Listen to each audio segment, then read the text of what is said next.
ఈ మధ్యకాలంలో మనం చూసుకున్నట్లయితే నేరాలు చేసి జైలుకు వెళ్లిన వాళ్ళు రాజకీయాల్లోనైతే తిరుగుతున్నారు. సో వాళ్ళకి సంబంధించి మన కేంద్ర ప్రభుత్వం ఒక బిల్లును అయితే ప్రవేశపెట్టింది. సో ఆ బిల్లు ఏంటనేది ఇప్పుడు చూద్దాము.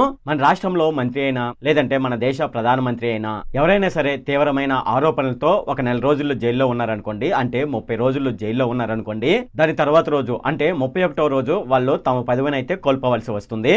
అయితే దీనికి సంబంధించి మన కేంద్ర ప్రభుత్వం ఒక కండిషన్ అయితే పెట్టింది. అదేమిటంటే ఇక్కడ ఒక ఎమ్మెల్యే స్థాయి నుంచి ప్రధానమంత్రి స్థాయి వరకు ఎవరైనా సరే 5 సంవత్సరాల కంటే ఎక్కువ జైలు శిక్ష పడే నేరాల్లో పాల్గొన్నట్లయితే వాళ్ళ శిక్ష ఖరారైపోయి వాళ్ళు నెల రోజులు అంటే 30 రోజులు జైల్లో ఉన్నారనుకోండి, 31వ రోజు వాళ్ళు తమ పదవి నుండి రాజీనామా చేయవలసి ఉంటుంది. ఒకవేళ వాళ్ళు రాజీనామా చేయలేదనుకోండి, ఆటోమేటిక్ గా వాళ్ళ పదవి అయితే పోతుందని కేంద్ర ప్రభుత్వం అయితే చెప్తుంది. దీనికి సంబంధించి కేంద్ర ప్రభుత్వ హోంశాఖ మంత్రి అయినటువంటి అమిత్ షా లోక్సభలో ఈ బిల్లును అయితే ప్రవేశపెట్టారు. సో ఈ బిల్లుపై చాలా మంది ఎమ్మెల్యేల్లోను, ఎంపీల్లోను, అలాగే రాజకీయ నాయకుల్లోనూ మనం చూసుకున్నట్లయితే అందరిపైన కేసులు అయితే ఉన్నాయి కదా. సో దీనికి సంబంధించి ఇటువంటి బిల్లును అయితే ప్రవేశపెట్టడం జరిగింది. సో ఈ బిల్లు మీకు ఏమనిపిస్తుంది ఏంటి అనే విషయాన్ని కింద కామెంట్ సెక్షన్ లో అయితే తెలియజేయండి. ఈ వీడియో వరకు చూసి వెళ్ళకపోతే కొంచెం సబ్స్క్రైబ్ చేయొచ్చు కదా.